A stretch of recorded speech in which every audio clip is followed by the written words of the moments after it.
پاکستان کا صرف public debt جو کہ 62.46 ٹریلین ہے کو 22 کروڑ پر ڈیوائیڈ کر دیا جائے تو پاکستان کے ہر فرد کے ساتھ ساتھ پاکستان میں پیدا ہونے والا ہر بچہ تقریباً 3 لاکھ قرض کے نیچے دبا ہوا ہے۔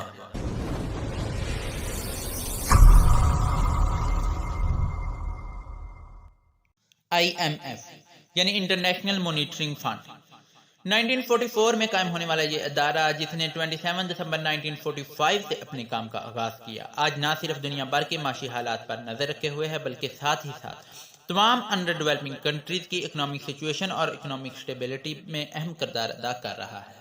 خود IMF کے مطابق یہ ادارہ عالمی ترقی اور اقتصادی استحکام کو فروغ دینے کے لیے پالیسی سازی کے مشورے دیتا ہے اور اس کے علاوہ ترقی پذیر ممالک کے ساتھ کام کر کے اراکین کو مالی امداد فراہم کرتا ہے تاکہ وہ میکرو اکنامک سٹیبلٹی حاصل کر سکیں اور غربت کو کم کر سکیں۔ مختلف اکانومسٹ کے مطابق یہ ادارہ انڈر ڈیولپنگ کنٹریز کی اکانومی کو سٹیبل کرنے کے لیے وینٹیلیٹر کا کام کرتا ہے، لیکن اگر اس وقت پاکستان کی موجودہ اکنامک سچویشن کو دیکھا جائے تو معلوم ہوتا ہے کہ یہ ادارہ کسی بھی ملک کی اکانومی کو وینٹیلیٹر تک پہنچانے میں اہم کردار ادا کرتا ہے۔ پچھلے 63 سالوں میں پاکستان تقریباً 23 IMF پروگرام کر چکا ہے اور ان 23 IMF پروگرامز میں IMF نے پاکستان کے لیے 23.656 بلین SDR کی منظوری دی، لیکن ان میں سے 14.1896 SDR ہی ادا کیے گئے۔ پاکستان پر بیرونی قرضوں کی بات کی جائے تو جنوری 2023 تک پاکستان کا پبلک ڈیٹ 274 بلین US تھا، اور اگر اسے روپے میں کنورٹ کیا جائے تو یہ 62.46 ٹریلین روپیز کے لگ بھگ بنتا ہے، جو کہ پاکستان کے گروس ڈومیسٹک پروڈکٹ GDP یعنی مجموعی قومی پیداوار کا تقریباً 79% ہے۔ پاکستان کی کل محصولات یعنی پاکستان کا نیٹ ریونیو 7.9 ٹریلین روپیز ہے، یعنی 7.9 ٹریلین پاکستان کی آمدن ہے۔ اگر پاکستان اپنے تمام اخراجات بند کر دے، جو کہ امپاسبل ہوتا ہے، پھر بھی اسے واپس کرنے میں کئی سال لگیں گے۔ پاکستان کا صرف پبلک ڈیٹ جو کہ 62.46 ٹریلین ہے کو 22 کروڑ پر ڈیوائیڈ کر دیا جائے تو پاکستان کے ہر فرد کے ساتھ ساتھ پاکستان میں پیدا ہونے والا ہر بچہ تقریباً 3 لاکھ قرض کے نیچے دبا ہوا ہے۔ ٹائم گزرنے کے ساتھ ساتھ پاکستان پہ اتنا قرضہ کیسے ہو گیا؟ پاکستان ڈیفالٹ کی طرف کیوں جا رہا ہے؟ IMF کیا ہے؟ یہ ادارہ کیوں وجود میں آیا؟ اس کا بنیادی مقصد کیا تھا اور اس کے پاس پیسے کہاں سے آتے ہیں؟ دا گریٹ ڈپریشن کیا ہے؟ میں ہوں میاں محمد عمر اور میاں کرنٹ افیئرز اینڈ ہسٹری کی اس ایپیسوڈ میں انہی سوالوں کے مختصر جوابات کے ساتھ آپ کے سامنے حاضر ہوں۔ IMF کو ڈسکس کرنے سے پہلے ضروری ہے کہ دا گریٹ ڈپریشن کو سمجھ لیا جائے۔ ورلڈ وار 1 کے بعد دنیا کو اکنامک شوک کا سامنا کرنا پڑا۔ اس کا مرکز USA تھا، لیکن USA کے ساتھ لین دین کرنے والے تمام کنٹریز اس سے بری طرح متاثر ہوئے۔ یہ بحران 1929 میں یونائٹڈ اسٹیٹ کی اسٹاک ایکسچینج کی قیمتوں میں بڑی کمی کے بعد واضح ہوا اور 1930 کے مڈ تک کچھ کنٹریز کی اکنامک سچویشن بحال ہونا شروع ہو گئی، تاہم بہت سے کنٹریز میں اس کے اثرات دوسری جنگ عظیم کے آغاز یعنی 1939 تک دیکھے گئے۔ امیر اور غریب دونوں طرح کے ممالک میں اس کے تباہ کن اثرات دیکھے گئے۔ بین الاقوامی تجارت میں 50% سے زیادہ کمی آئی، امریکہ میں بے روزگاری بڑھ کر 23% اور کچھ ممالک میں بے روزگاری 33% سے بھی بڑھ گئی۔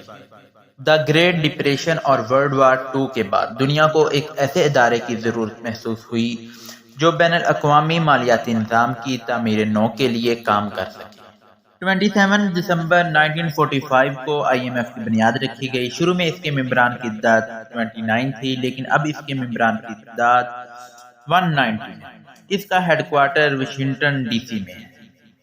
اصل میں یہ ایک مالیاتی ادارہ ہے۔ اس کے بیان کردہ مشن کے مطابق اس کا کام عالمی مالیاتی تعاون کو فروغ دینا، مالیاتی استحکام کو مضبوط بنانا، بین الاقوامی تجارت کو آسان بنانا، روزگار کو فروغ دینا اور دنیا بھر میں پائیدار اقتصادی ترقی اور غربت کو کم کرنے میں اپنا کردار ادا کرنا ہے۔ تمام کنٹریز کوٹا سسٹم کے ذریعے اسے فنڈ دیتے ہیں، جہاں سے ادائیگیوں کے توازن کے مسائل کا سامنا کرنے والے ممالک اس سے قرض لے سکتے ہیں۔ IMF کو عالمی قرضہ دینے والا آخری حربہ سمجھا جاتا ہے۔ IMF کے قیام کے بعد اس کے 3 بنیادی کام پہلا یہ کہ ممالک کے درمیان مقررہ شرح مبادلہ کے انتظام کی نگرانی کرنا۔ دوسرا یہ کہ ادائیگیوں کے توازن میں مدد کے لیے قلیل مدتی سرمایہ فراہم کرنا۔ تیسرا، ورلڈ وار II اور دا گریٹ ڈپریشن کے بعد بین الاقوامی معیشت کو بحال کرنا۔ جنرل محمد ایوب خان 1958 میں اقتدار میں آنے کے بعد پاکستان کو پہلی دفعہ IMF کے پاس لے کر گئے۔ ایوب خان نے 1958 میں پہلا، 1968 میں دوسرا اور 1969 میں IMF کے ساتھ تیسرا پروگرام کیا، اور اپنے دور حکومت میں ایوب خان نے ٹوٹل 137.5 ملین SDR حاصل کیے۔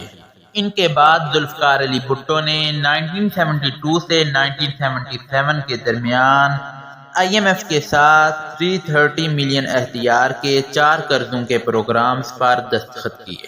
1977 میں ضیاء الحق نے ذوالفقار علی بھٹو کا تختہ الٹا، اور ضیاء الحق کی حکومت نے 1980 میں سب سے بڑا پروگرام منظور کروایا۔ IMF نے 1.268 بلین SDR کی منظوری دی، جو کہ 1958 کے بعد منظور شدہ 7 پروگراموں سے زیادہ تھی۔ 1981 میں ایک بار پھر IMF نے پاکستان کے لیے 900 ملین SDR کی منظوری دی۔ 1988 سے 1999 تک بینظیر بھٹو اور نواز شریف نے IMF سے مجموعی طور پر 8 بیل آؤٹ کی۔ اس وقت سویت افغان جنگ کے بعد ملک سیاسی اور معاشی عدم استحکام کا شکار تھا۔ اس دور میں بینظیر بھٹو نے 2.2 بلین SDR کے 5 پروگراموں پر بات کی، لیکن ان میں سے پاکستان کو صرف 676 ملین SDR حاصل ہوئے، اور نواز شریف نے 1.4 بلین SDR کے 3 IMF پروگرامز کیے، لیکن ان میں سے بھی پاکستان کو صرف 608 ملین SDR ملے۔ سیاسی عدم استحکام نے حکومتوں کو IMF کی طرف سے مانگی گئی اصلاحات پر عمل کرنے کی اجازت نہیں دی۔ مشرف کے دور حکومت میں پاکستان کو سول اور فوجی امداد کی شکل میں بہت بڑی امداد دی گئی، لیکن اس کے باوجود مشرف نے 2000 اور 2001 میں IMF کے ساتھ 2 پروگرام کیے۔ پہلا پروگرام 465 ملین اور دوسرا پروگرام 1.03 بلین کا تھا، لیکن IMF نے اس میں سے صرف 315 ملین پاکستان کو دیے۔ 2008 میں پاکستان پیپلز پارٹی نے IMF کے ساتھ 7.235 بلین SDR کا اب تک کا سب سے بڑا پروگرام کیا، اور اس میں سے IMF نے پاکستان کو 5.2 بلین SDR دیے۔ 2013 سے 2016 تک جب ملک پر میاں محمد نواز شریف کی حکومت تھی، IMF نے پاکستان کو 4.393 بلین SDR دیے، جو کہ تقریباً 6 بلین امریکی ڈالر بنتے ہیں۔ یہ IMF کے ساتھ پہلا پروگرام تھا جس کی مکمل رقم پاکستان کو ادا کر دی گئی، اور اس وقت ملک پر میاں محمد نواز شریف کی حکومت تھی۔ یہ اس بات کی نشاندہی کرتا ہے کہ اس وقت ملک نے مالی اصلاحات کی اور اقتصادی محاذ پر بھی اچھی کارکردگی کا مظاہرہ کیا۔ 2019 میں عمران خان کی حکومت نے IMF سے 4.268 بلین SDR کی منظوری لی۔ IMF نے اس میں سے تقریباً 3.159 بلین SDR دیے، اور یہ رقم 4 قسطوں پر مشتمل تھی۔ پہلی رقم 2019 میں دی گئی، دوسری رقم کووڈ-19 کی وبائی بیماری کے دوران دی گئی، تیسری رقم لینے کے لیے حکومت کو کافی چیلنجز کا سامنا کرنا پڑا۔ IMF نے حکومت کو مجبور کیا کہ بجلی کے بلوں میں اضافہ کیا جائے، ٹیکسز بڑھائے جائیں، اور اسٹیٹ بینک کی خود مختاری میں اضافہ کیا جائے۔ عمران خان کی حکومت میں قرض کی چوتھی قسط کے لیے مذاکرات مزید چیلنجنگ ثابت ہوئے۔ یہ بحث اکتوبر 2021 میں شروع ہوئی اور کئی ہفتوں تک جاری رہی۔ تعطل نے عمران خان کی حکومت کو امریکی معاون وزیر خارجہ ڈونلڈ لو سے مدد لینے پر مجبور کیا۔ یہ وہی اہلکار ہے جس پر بعد میں عمران خان کی طرف سے حکومت تبدیلی کا الزام لگایا گیا۔ پاکستان کو فروری 2022 کے آغاز میں 750 ملین SDR حاصل ہوئے، جو کہ $1 ملین کے قریب تھے۔ اس کے بعد اسی مہینے کے آخر میں عمران خان نے پٹرول اور ڈیزل پر سبسڈی کا اعلان کیا اور IMF سے معاہدہ توڑ دیا، جب یہ رپورٹ منظر عام پر آئی تو IMF نے پاکستان کی منظور شدہ $6 بلین کی رقم روک لی۔ اس کے بعد اپریل 2022 میں عمران خان کی حکومت ختم ہو گئی اور پاکستان مسلم لیگ نون کی حکومت آئی۔ انہیں فنڈ کی بحالی کے لیے کافی سخت فیصلے کرنے پڑے۔ بات کر لیتے ہیں کہ پاکستان IMF کی گرفت سے کیوں نہیں نکل پا رہا، پاکستان کا قرضہ دن بدن کیوں بڑھ رہا ہے۔ پاکستان کی پالیسی زیادہ تر اشرافیہ اور لیڈ گروپ میں کیپچر ہو جاتی ہے، اسی وجہ سے پرائیویٹ سیکٹر کو انویسٹمنٹ کرنے کی آزادی نہیں ملتی، اور اسی طرح پاکستان کے بجٹ کے بھی بہت زیادہ مسائل ہیں۔ حکومت کی آمدنی بہت کم ہے، پاکستان کی امپورٹ پاکستان کی ایکسپورٹ سے بہت زیادہ ہے۔ پاکستان کا سب سے بڑا مسئلہ پاکستان کا سیاسی عدم استحکام رہا ہے، اور اگر دیکھا جائے تو پاکستان کی حکومت بعض اوقات ووٹ لینے کی خاطر کچھ ایسے منصوبے شروع کر دیتی ہے جو لانگ ٹرم کے لیے نقصان دہ ثابت ہوتے ہیں، جیسے بے نظیر انکم سپورٹ پروگرام، احساس نوجوان پروگرام وغیرہ وغیرہ۔ اس کی ایک وجہ یہ ہے کہ کئی دہائیوں سے پاکستان کے اخراجات پاکستان کی آمدنی سے زیادہ تھے، اسی وجہ سے قرضہ بڑھتا گیا اور قرضے پر سود بڑھتا گیا۔ اب یہ عالم ہو گیا ہے کہ دنیا کے 3 یا 4 ممالک سری لنکا، لبنان اور ارجنٹینا وغیرہ ہی ایسے ہیں جن کا سود ہم سے زیادہ ہے۔ آج کی اس ویڈیو میں اتنا ہی، ملتے ہیں کسی نئے ٹاپک کے ساتھ۔ اللہ حافظ، السلام علیکم ورحمۃ اللہ۔